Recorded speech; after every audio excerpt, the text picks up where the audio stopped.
guys, thank you for clicking on the video. So this is going to be part 2 of a series on movement dysfunction that I'm doing.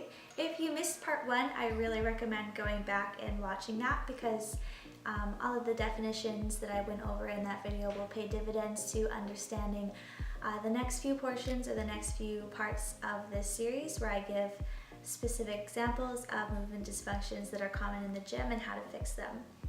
So without further ado, today we're going to be talking about the squat and common movement pattern dysfunctions that happen during the squat, why they're negative, why they're bad, and how you can go about fixing them. So the first movement dysfunction that we're going to talk about in regards to the squat is the knees caving in.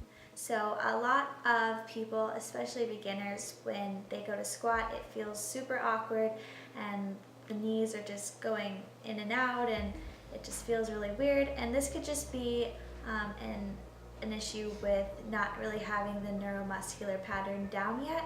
And if that is the case, then after a few weeks of consistently doing the movement pattern, then it'll become a lot easier, and the knees caving in might even be fixed after a few weeks of consistently working on the squat if you're just getting into it for the first time. But a lot of people will find that this will persist throughout their lifting career, and it is a very common issue. So it is most commonly related to underactive glutes. So the glutes do external rotation of the hip and hip abduction in addition to extending the hip in a squat. If the glutes are underactive or weak, then they're going to have a hard time keeping the knees out and externally rotating the hips, and resulting in that will be the knees caving in. If there is some resistance there with trying to keep your knees out even when you're not lifting heavy weights or just doing a body weight squat, it could be related to tight hip adductors and internal rotators. In the first part of this series, we talked about reciprocal inhibition, whereby decreased extensibility or increased neural drive of one muscle will decrease the ability of the antagonist to create neural drive.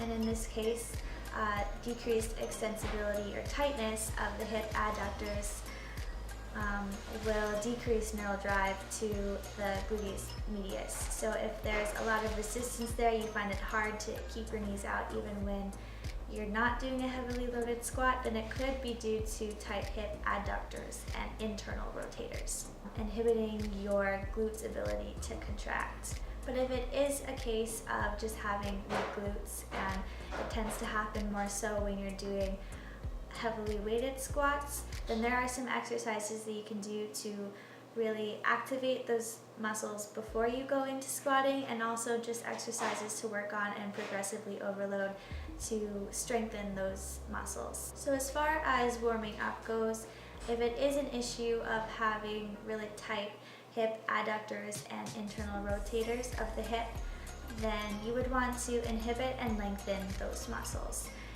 Inhibit would be a myofascial release technique, so foam rolling, getting rid of those knots, allowing those muscles to relax and extend a little bit, and then lengthening or stretching them out.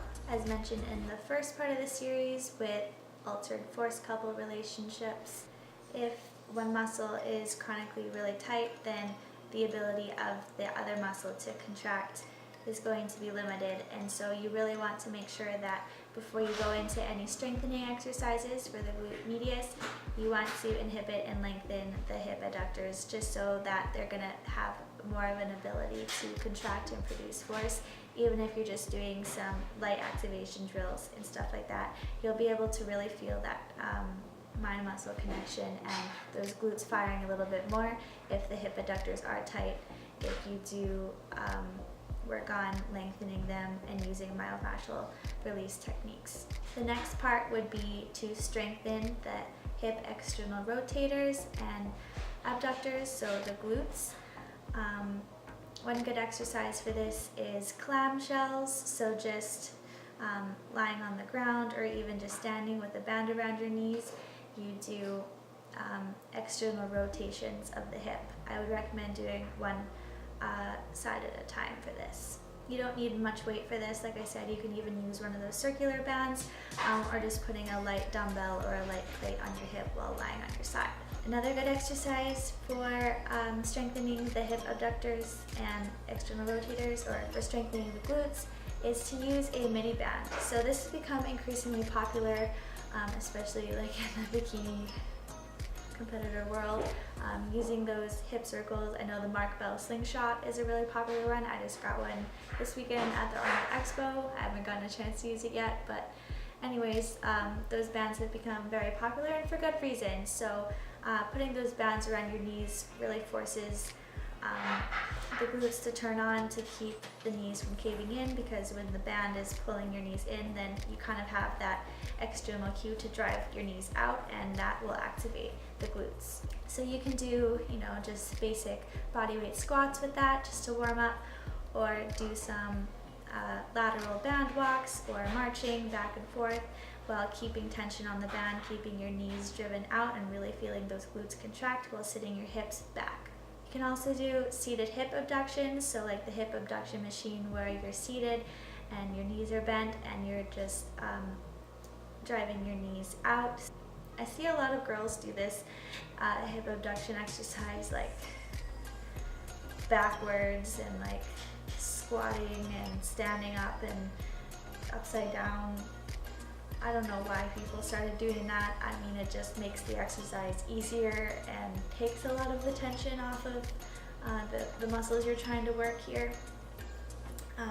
Just sit down, do the exercise how it's supposed to be done. And if you don't have a hip abduction machine, you can also do this with the circular band, the mini band around your knees, and just seated and driving your knees out. You can also do a cable hip abduction, so standing and just kicking your leg out to the side with an ankle strap connected to a cable, or a side-lying hip abduction with your feet turned in. I've seen Brett Contreras recommend this exercise. He does it a lot, but you just really want to focus on that, those glutes contracting in this exercise, and trying to make sure that the hip flexors or other muscles don't take over. The next common movement dysfunction that happens in a squat is excessive butt wink. So a butt wink is just essentially posterior pelvic tilt or flexion of the lumbar spine at the bottom of a squat. Most people will get a little bit of posterior pelvic tilt at the bottom of a squat, and it's not always an issue if you get just a little bit, but it can cause some pretty serious issues if it's very excessive, especially when you're putting your spine under a lot of load, like in a heavy squat, and you're essentially just putting your spine through a constant flexion, extension, flexion pattern under heavy load, and this can cause disc injuries, SI joint issues, etc., which obviously isn't good. So earlier on, this was thought to be caused by tight hamstrings. This myth has been debunked already. I read a really good article, I will link it below, by a guy named Dean Somerset called "Butt Wink is Not About the Hamstrings," published in July of 2014. So like I said, I'll link that below if you want to read it for yourself. But essentially this article went in to explain Lombard's paradox that states synergistic lengthening of a muscle at one joint and shortening at another joint creates no real change in the length of the muscle. So let me go on to explain this. So the hamstrings cross both the knee joint and the hip joint. So when you are descending into a squat, you're flexing at the hip, so the hamstrings are getting lengthened at the hip joint, but your knee is also flexing as you descend into a squat, which is shortening the hamstrings at the knee joint. So while you're lengthening the hamstrings at the hip, you're shortening them at the knee, so that creates really no change in the length of the hamstrings. So the idea that tight hamstrings was pulling on the hip and causing the lower back to round is actually not true, just because of the synergistic lengthening and shortening of the hamstrings during a squat. Since the hamstrings are not stretched at full capacity, they can't really be tugging on the lower back and causing that flexion and posterior pelvic tilt. Another potential mechanism behind butt wink in a squat is hip socket depth. So hip socket depth issues would be an anatomical or a structural limitation, which means that you would not be able to fix it without surgery. It's just something that you're born with. But essentially, if hip socket depth is an issue, your hip socket would essentially run out of room while going down into the squat, and so you would have to find that range of motion elsewhere. In this case, the lumbar spine would take that range of motion. This goes back to relative flexibility, where your body takes the path of least resistance. This is also an example of antherokinetic inhibition that I talked about in the first part of the series, whereby there's a limitation in movement caused by lack of range of motion at joint surfaces. A good test, or a good way to test this out, is to do what's called a horizontal squat or a quadruped hip rocker, whereby you will essentially be doing an unloaded squat. So you're on your hands and knees, you can have your feet up against a wall, and you're just going to sit your hips back as if you were doing a squat, but since gravity is going to be going down and not actually loading the squat, then you can see if it is a strength or mobility issue or a structural limitation. So if you're able to get down at full depth into the squat without that extreme posterior pelvic tilt, then that is a good indication that it is not an anatomical or a structural issue, because when you're unloaded, you're able to get into that position just fine. A lot of people will find that they'll be able to get a lot more depth in a front squat without going into posterior pelvic tilt or butt wink than they can in a back squat. This could be related to just lack of balance. My dog! So this could just be related to lack of balance in the back squat, since you're having a lot of heavy load loaded back there. Whereas in a front squat, you're likely to be able to stay a lot more upright, you're a little bit more balanced, and you might be able to get a lot more depth because of that. One mechanism behind excessive butt wink in a squat that a lot of people probably don't think about is having to do with lack of shoulder mobility. So you're probably thinking, what the heck does the shoulders have to do with my pelvis tilting and my lumbar spine flexing when I go down into a squat? But as mentioned in the first part of the series, your body's always going to try to find that path of least resistance, which is just relative flexibility. That was the term. So the case of your shoulders, or lack of shoulder mobility,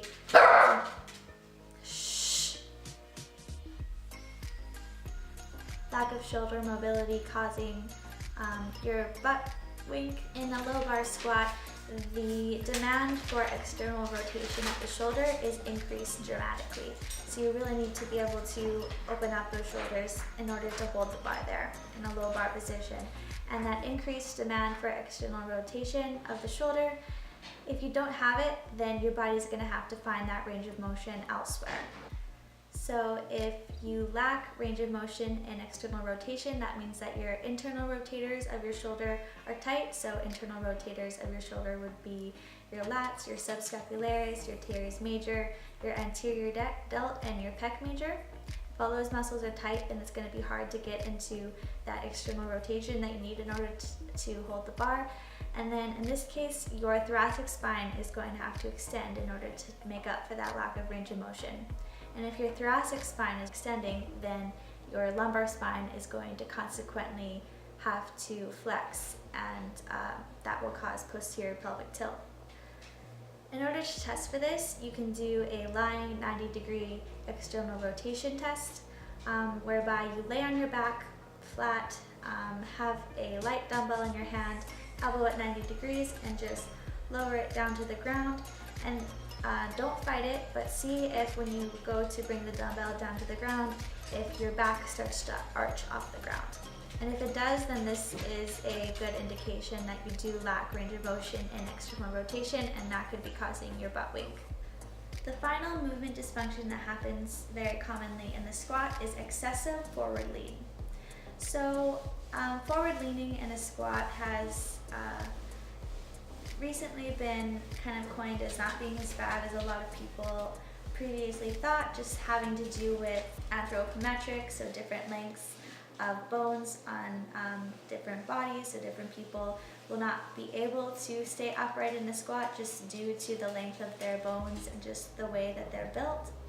But if you're excessively leaning forward in a squat, it could have to do with a multitude of things like muscular imbalances and even lack of bracing in a squat.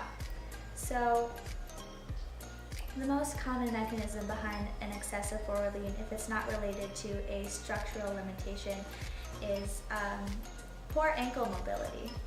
So as stated earlier, your body trying to find that path of least resistance, and if one joint isn't moving, then another joint is going to have to take that range of motion.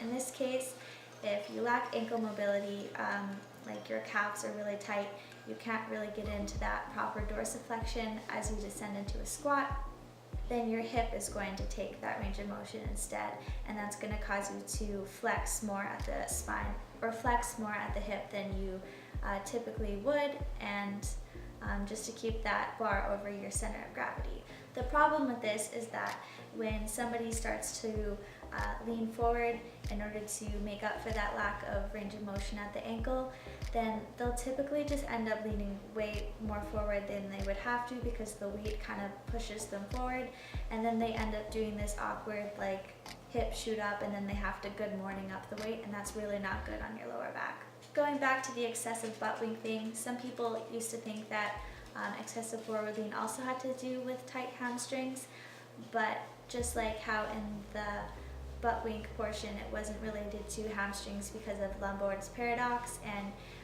your hamstrings synergistically lengthening and shortening at the two different joints that it crosses, it can't have to do with lack of hamstring mobility or hip and knee mobility. So if it is having to do with lack of ankle mobility, if the hip doesn't flex forward to compensate for that lack of mobility, then you might see the heel start to rise. This is a little bit less common, but you will see some people kind of fall up onto their toes and the ball of their foot rather than keeping their foot flat and planted in a squat if they do lack ankle mobility. So a test for this would be elevating the heels. So you'll see a lot of people use lifting shoes. I personally have invested in a good pair of lifting shoes just because my ankle mobility is crap, and as much as I try to stretch them, having the heels of my foot elevated really does help in keeping more upright in the squat, because I used to have a very excessive forward lean and that led to a lot of lower back soreness and pain. The main purpose of it is to elevate that heel, since they do have a very thick heel at the back of the lifting shoe. It decreases the demand of dorsiflexion as you're descending into a squat because you're in plantar flexion to begin with. You could also try elevating the heels by putting a couple of 2.5 or 5 pound plates under someone's heel to see if that helps. And if that does help them stay more upright in the squat, then you know that is related to ankle mobility. And as I stated earlier, an excessive forward lean could also be related to the person not bracing properly. So I find that a lot of beginners or newbies to squatting don't really understand proper breathing mechanics in a squat, especially when you are loading them under relatively heavy load.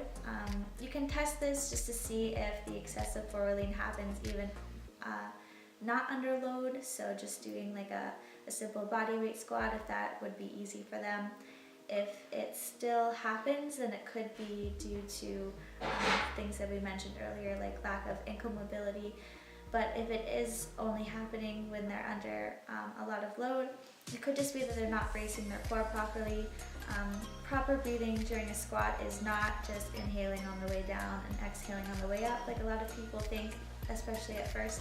You really need to learn how to brace that core, create that intra-abdominal pressure to stabilize the spine so that you're able to stay more upright. So a lot of people struggle with belly breathing, and it could also be really useful to practice belly breathing outside of the gym as well. Just lying on the floor or lying on a bed with one hand over your chest and one hand over your belly, and breathe really deep.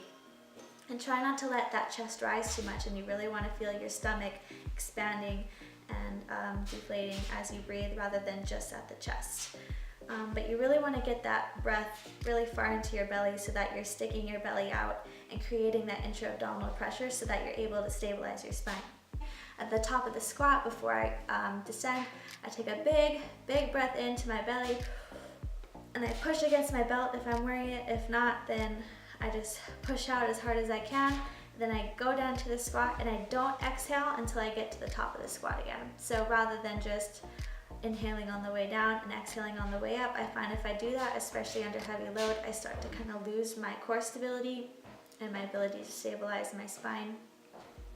And that will lead me or cause me to lean forward, especially as the set progresses and I get more and more fatigued. So if it isn't an issue of mobility, especially lack of ankle mobility, then try breathing, try working on your breathing, and over time that could actually pay dividends in allowing you to stay more upright in the squat and preventing some of the issues that come with a very excessive forward lean if it isn't related to a structural limitation.